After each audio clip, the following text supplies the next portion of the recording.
विद्येचा देवता अशी ओळख असलेली गणपती बाप्पा आणि दुःखहर्ता अशी ओळख असलेले गणपती बाप्पा यांची मागी गणेश जयंती सध्या 13 फेब्रुवारी म्हणजेच मंगळवारी येत आहे.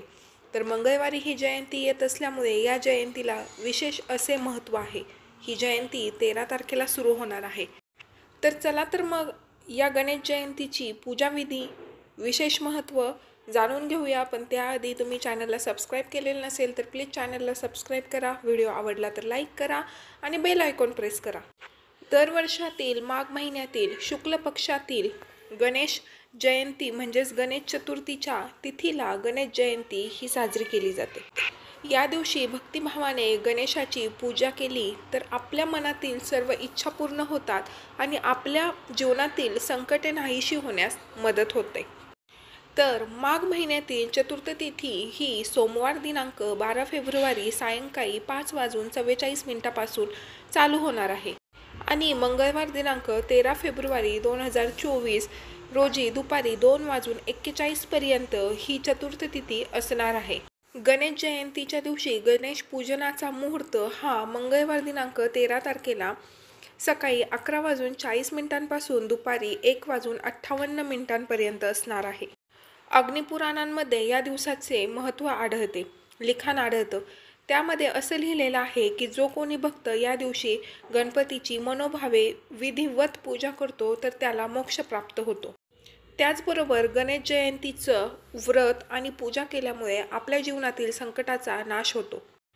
त्याचबरोबर या दिवशी केलेल्या उपवासाला देखील महत्त्व आहे. हा उपवास केल्यामुळे आपले मानसिक आरोग्य सुधारते आणि आपले मानसिक विकार नाहीसे होण्यास मदत होते. ही गणेश जयंती मराठी महिन्याच्या माघ महिन्यात येत असल्यामुळे या जयंतीचं नाव माघी गणेश चतुर्थी असं आहे. या गणेश जयंतीच्या दिवशी आपल्या लाडक्या गणपती बाप्पाची मूर्ती हळद किंवा शेंदूर यानं बनवण्याची प्रथा आहे. या चतुर्थीला तिलकुंद चतुर्थी, विनायक चतुर्थी, वरद चतुर्थी असे वेगवेगळे नावं देखील आहेत. गणेश जयंतीच्या दिवशी गणपतीला तिळानं बनवलेल्या कुठल्याही पदार्थाचा नैवेद्य दाखवण्याची पारंपरिक प्रथा आहे. तसेच या महिन्यातील गणेश चतुर्थीला भाद्रपद महिन्याप्रमाणेच गणपतीला घरी आणण्याची देखील प्रथा आहे आणि त्याच दिवशी गणरायाचं विसर्जन देखील केलं जातं. त्याचप्रमाणे आपल्या गणपतीचा जो उत्सव असतो त्याचप्रमाणे या दिवशी एकदिवसीय सार्वजनिक गणेश उत्सव देखील साजरा केला जातो. गणपतीचे 3 वेगवेगळे अवतार आहेत आणि तिन्ही अवतारांचा जन्मदिवस हा देखील वेगवेगळा आहे. पहिला वैशाख पौर्णिमेचा पुष्टीपती विनायक जयंती, दुसरा भाद्रपद शुक्ल चतुर्थीचा आणि तिसरा माघ शुक्ल चतुर्थीचा म्हणजेच माघ चतुर्थीचा. भाद्रपद शुक्ल पक्षातील गणेश उत्सवामध्ये आपण मोदकाचा म्हणजेच उकडीच्या मोदकाचा नैवेद्य दाखवतो. तर माघी गणेश चतुर्थीला आपण तिळाच्या लाडवाचा जो नैवेद्य आहे तो गणपतीला दाखवतो असतो.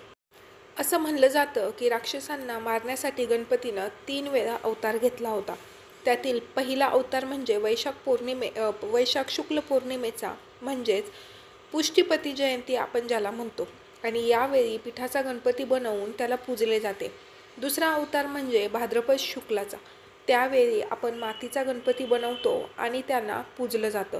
यावेळी म्हणजे भाद्रपद शुक्लाचा जो गणपती उत्सव असतो, गणपती जयंती असते, ती फार मोठ्या प्रमाणात साजरी केली जाते.